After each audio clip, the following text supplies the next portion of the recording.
1996년 미국 정신과 협회는 한국 사람에게만 있는 특이한 정신적 질환이 있다는 사실을 발견했다고 합니다. 그것은 아무리 정신치료와 약물 치료를 해도 서양의 의술로는 효과가 없는 병이라 진단을 내렸습니다. 이 병에 걸린 사람들은 가슴 통증과 소화불량, 때로는 호흡 곤란을 호소하였는데 마침내 그들은 이 병이 서양 사람에게 없는 병임을 알게 되었고 그 병의 이름을 HWA, 그 다음에 PYUNG, 읽는 그대로 화병이라고 정식 이름을 붙였다고 합니다. 이 질병은 유교적인 엄숙주의를 강요하는 사람들, 특히 한국 여성들 가운데 가슴이 답답하고 또 우라가 치미는 증세로 나타나는 경우가 많다고 평가했는데 외국 사람들 가운데 없는 이 질병이 왜 한국 사람들에게만 있는 것일까요? 옛말에 벙어리 3년 또 귀머거리 3년으로 살아야 한다라는 말이 있듯이 그러한 모습을 당연시했던 사회의 분위기와 그 억압이 한국 여성들의 가슴에 꺼지지 않는 불로 남아있기 때문입니다. 이러한 정서에 대해 잘 표현한 단어가 또 있지요. 바로 한이 많다, 한이 맺혔다 라고 이야기할 때 쓰는 바로 한이라는 단어입니다. 오늘 저희는 말씀을 통해 성령의 열매 중 오래 참음이라는 열매에 대해 배우려고 합니다. 우리는 살아가면서 자의로 인해서이든지 타의로 인해서이든 많은 인내의 순간 또한 참아야 하는 상황에 우리는 직면하게 됩니다. 그러나 오늘 우리가 위의 이야기와 같이 그것이 화병이 되고 또 한이 될 만큼 그저 모든 상황을 묵인하고 꾹꾹 참아야 하는 것일까요? 또 그것이 성경이 이야기하는 오래 참음일까요? 우리는 예로부터 어느 나라 사람보다 인내를 강요받아 왔습니다. 또한 유교적 덕목에 의해 그 덕목이 말하는 자리에서 자기의 역할만을 감당하며 그 외적인 부분은 잘 참고 잘 삭히는 것을 익숙한 것으로 또한 미덕으로 여겼습니다. 그러나 오늘 무조건 참기만 하는 것은 성경이 이야기하는 인내가 아닙니다. 또한 그것이 병으로 또한 한으로 맺힐 만큼 그저 참아야 하는 것이 성경이 이야기하는 오래 참음의 열매가 아닙니다. 오늘 본문을 통하여 이 오래 참음 또한 인내가 오늘 세상이 이야기하는 것과는 어떻게 다른지 또한 우리는 이 오래 참음의 열매를 어떻게 건강하게 맺어야 할지 함께 이야기 나누어 보겠습니다. 오래 참음이란 어떤 어려운 상황을 전제로 합니다. 고통스러운 또한 삶에 어려운 상황이 있지만 그것을 인내함으로 견뎌내는 것, 또 참아내는 것, 이것을 우리는 오래 참음이라고 이야기합니다. 오늘 우리가 살아가는 삶의 환경은 언제나 우리에게 만족스러운 상황으로 펼쳐져 있지 않습니다. 그러기에 우리는 매일 매순간 수많은 인내의 산을 넘어야 하지요. 그렇지요. 우리는 이렇게 많은 인내의 산을 삶 가운데 마주하게 되지만 무조건 참고 인내한다고 해서 우리에게 있는 삶의 문제의 원인들이 제거되지는 않습니다.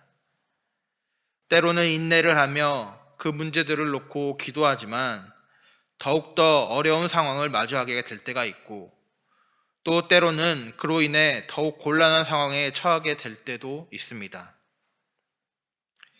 이처럼 인내 자체가 문제 해결의 원인을 제거해 주지 않으니 오늘 우리가 우리 삶의 인내, 오래 참음의 열매를 맺으려면 오늘 우리가 이를 잘 지속해 갈 수 있는 어떠한 힘과 동기가 우리 안에 있어야 합니다.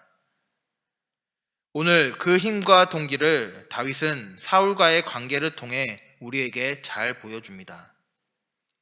그는 어떤 힘으로 그의 삶의 어려움들을 견뎌나갈 수 있었을까요? 본문은 다윗과 사울의 이야기입니다. 특별히 하나님께서 사울을 버리시고 다윗을 왕으로 세워가시는 때의 이야기이죠. 사울은 악신이 들려 다윗의 명성이 올라가는 것을 보면서 두려움을 느낍니다. 그리고 다윗을 시기하여 그를 죽이려고 쫓고 쫓기는 과정을 거듭합니다. 이 과정에서 오늘 사울은 다윗이 숨어 있는 광야로 들어오고, 오늘 다윗은 자신을 쫓는 사울을 죽일 기회를 얻게 됩니다. 그리고 오늘 그의 부하 아비새 역시 그를 죽일 것을 그에게 이야기합니다. 이 세상에 자신을 죽이려는 사람에 대해 관대한 사람이 누가 있겠습니까? 그럼에도 불구하고 다윗은 그 상황 속에서 오늘 인내함으로 사울을 해치지 않습니다. 어떻게 그는 인내할 수 있었을까요? 사울의 적대감과 그 고난의 과정을 묵묵히 견디어가는 다윗의 모습을 통하여 믿음의 사람이 갖는 인내와 오래 참음에 대해 함께 이야기를 나누어 보겠습니다. 오늘 다윗의 삶을 보면 이 다윗에게는 이 인내와 오래 참음에 대한 두 가지의 비결이 있었습니다. 첫 번째는 바로 무조건 맞서기보다는 그 상황을 피해가면서 인내하는 것입니다. 사무엘상 18장 7절을 보면 사울이 죽인 자는 천천히요 다윗은 만만이로다 라고 외쳤습니다. 그를 환영하는 백성들의 이러한 외침을 들은 사울은 어떠합니까? 이를 시기하여 사울의 불안 증세를 위해 수금을 타던 다윗에게 2번씩이나 창을 집어 던지게 됩니다. 오늘 이 사실을 통해 다윗을 향한 사울의 시기와 적대감이 얼마나 대단했는지 알 수 있는 것이죠. 사실 다윗은 그 당시 육체적인 능력으로는 사울을 뛰어넘는 한참 정성기에 있었고, 또 명예로는 이미 골리앗을 물리친 용장이었습니다. 그러나 그는 자신을 죽이려 한 사울에 대항해 그 자리에서 그를 맞서서 대적하기보다 일단은 그 상황을 견디기 위해 그 자리를 피하는 것을 결정하여 도피 생활을 시작하게 됩니다. 때론 오늘 우리는 우리의 능력이나 또 우리의 신앙을 과신하여 오늘 우리에게 닥쳐오는 환난과 시험에 대해 이를 정면 돌파하겠다 하여 이를 직접적으로 맞닥뜨리려 할 때가 있습니다. 그러나 마태복음 10장 23절에 보면 예수님 역시 다음과 같이 이야기합니다. 이 동네에서 너희를 박해하거든 저 동네로 피하라. 내가 진실로 너희에게 이르노니 이스라엘의 모든 동네를 다 다니지 못하여서 인자가 오리라. 박해와 고난의 상황이 올 때 그 상황을 때로는 피하라는 것이죠. 물론 문제의 상황에 직면했을 때 신앙의 결단과 함께 때론 과감한 모습도 필요합니다. 그러나 오늘 우리의 싸움이 또한 오늘 우리가 하나님 나라에 이르기까지의 긴 여정이라고 생각한다면 오늘 우리는 매번 그러한 과감한 결단과 함께 급진적인 모습으로 이 문제들을 마주할 수는 없습니다. 때로는 오늘 우리는 뱀처럼 지혜로울 필요가 있는 것이죠. 닥친 문제와 시험 가운데 이를 오래 참고 인내하기 위해 때로는 지혜롭게 그 상황을 회피하고 시험의 자리를 멀리하여 오늘 우리에게 닥친 고난과 시험을 견디고 인내하는 모습도 우리에게 필요하다는 것입니다. 왜입니까? 오늘 우리의 인내와 오래 참음의 끝은 지금 우리 앞에 있는 이 문제의 상황의 끝에 있지 아니하고 바로 하나님 나라에 이르기까지의 긴 싸움이기 때문입니다. 바라기는 하나님께 지혜를 구함으로 오늘 우리에게 닥친 오래 참음과 인내의 상황들을 잘 견디어 나가는 행복한 교회의 모든 성도들이 되기를 주님의 이름으로 소망합니다. 두 번째로 오늘 다윗에게 있는 인내와 오래 참음의 비결은 무엇입니까? 바로 하나님의 뜻을 생각하는 것입니다. 사울은 끊임없이 다윗의 목숨을 노렸습니다. 엔게디 골짜기까지 들어온 사울이 그 발을 가리우러, 이 말은 즉 용변을 보러 남의 눈을 피해 동굴로 들어갔다는 이야기입니다. 그때 그 동굴에 누가 있었습니까? 바로 다윗이 숨어 있었습니다. 용변을 보는 상황은 상대방을 처치할 수 있는 절호의 기회이자 다윗에게는 이 사울의 목숨을 빼앗을 수 있는 주요한 기회였습니다. 그런데 다윗은 그때 어떤 모습을 보입니까? 사울의 겉옷자락만 칼로 베었습니다. 그리고 그는 이렇게 하는 것조차 사무엘상 24장 5절에서 6절 말씀에 여호와의 기름을 부음받은 자의 겉옷을 벤 것으로 인해 마음에 찔려 했습니다. 즉 다윗은 그 자리에서 자신의 위기의 상황을 자신의 힘으로 바꿔보고자 한 것이 아니라 오늘 하나님의 뜻을 생각하며 그 위기와 시험을 인내한 것입니다. 또 오늘 본문은 어떠합니까? 오늘 본문 역시 다윗이 사울을 죽일 결정적인 기회를 갖게 됩니다. 사울은 하길라 산에서 자신의 군대 3,000명과 함께 다윗을 수색하는 작업에 나서던 중 오늘 사울이 밤에 잠이 들었을 때에 오늘 다윗은 그의 용사들과 함께 사울이 자고 있는 곳 그 가까이로 다가가게 됩니다. 그때 오늘 다윗의 용사 중 한 명인 아비새는 무엇이라고 이야기합니까? 나로 창으로 그를 찔러서 단번에 땅에 꽂게 하소서, 내가 그를 2번 찌를 것이 없으리이다 라고 이야기하며 오늘 사울을 죽일 기회가 이만한 때가 없고 오늘 다윗이 사울을 죽일 정당한 이유가 있기에 오늘 이 자리에서 그를 죽이자 이야기합니다. 오늘 이러한 부하의 충성에 다윗은 무엇이라고 답변합니까?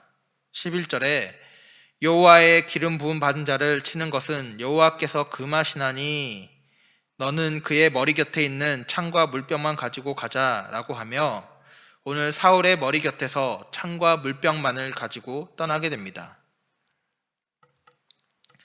다윗의 부하는 우리는 원수를 갚을 수 있습니다. 사람들도 그것을 알아줄 것입니다. 라고 다윗에게 이야기했지만 다윗은 중요한 것은 하나님의 뜻이야 라고 오늘 이야기하고 있는 것이죠. 다윗은 그냥 참고만 있었던 것이 아닙니다. 그는 또한 모르거나 바보이거나 힘이 없는 자도 아니었습니다. 그러나 그럼에도 다윗은 자신의 뜻과 의지, 사람들의 말보다 하나님께서 원하시는 뜻을 생각했습니다. 그리고 결국 하나님께서 그 모든 과정을 선하게 처리하실 것을 믿었던 것이죠. 오늘 우리가 오랜 이 인내와 오래 참음의 기간을 지내는 중 오늘 우리의 힘은 우리의 능력이나 우리의 지식이나 우리의 지혜나 경험에서 나오지 않습니다. 우리의 힘은 오직 하나님으로부터만 나옵니다. 그리스도인은 바로 이것을 바라보고 기대하는 사람들입니다. 하나님의 해결을 기대하며 하나님의 통치를 기다리고 오늘 우리의 삶을 지켜보고 계시는 그분의 시선과 손길을 기다릴 때 오늘 그리스도인은 삶 가운데 온전한 인내와 오래 참음의 열매를 맺어가게 되는 것입니다. 생각의 전환이 이루어져야 합니다. 사람을 바라보면 우리는 결코 우리의 삶에 매 순간 다가오는 인내의 산을 넘을 수 없습니다. 오히려 분노와 불평, 마음의 평안이 사라지는 경험만을 하게 되는 것입니다. 오늘 우리의 진정한 인내는 오늘 우리가 하나님께로 우리의 시선을 옮기는 것임을 깨닫고 우리는 우리의 생각을 바꿔야 합니다.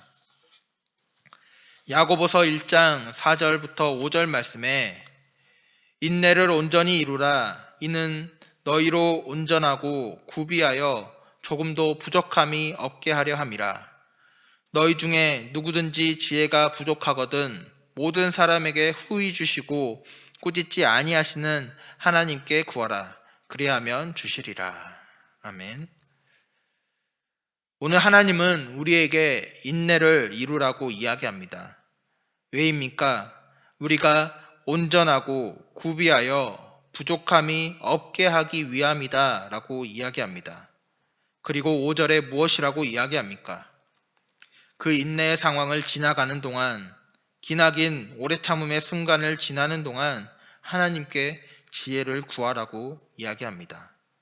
그리하면 그가 후히 주실 것이다 우리에게 이야기하는 것이죠.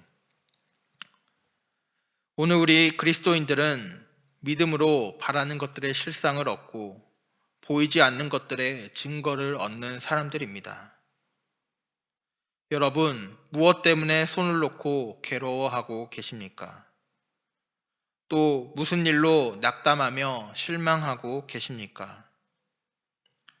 바라기는 오늘 인내를 통하여 온전하고 구비하여 조금도 부족함이 없게 만드시는 그 하나님을 믿음의 눈으로 바라보시기 바랍니다. 또한 그분께 여러분의 가능성을 맡겨주시기 바랍니다. 그때 오늘 하나님은 천국이라는 긴 여정의 길을 걸어가는 동안 우리의 삶의 온전한 인내와 오래 참음의 열매들을 맺어가게 하실 것이며 오늘 그 속에서 세상이 줄 수 없는 평안으로 우리와 늘 함께 하실 것입니다. 바라기는 오늘 하나님의 때를 기다리며 아름다운 오래 참음의 열매를 맺어가는 오늘 우리의 삶과 그리고 우리의 다음 세대의 삶이 되기를 주님의 이름으로 축복합니다.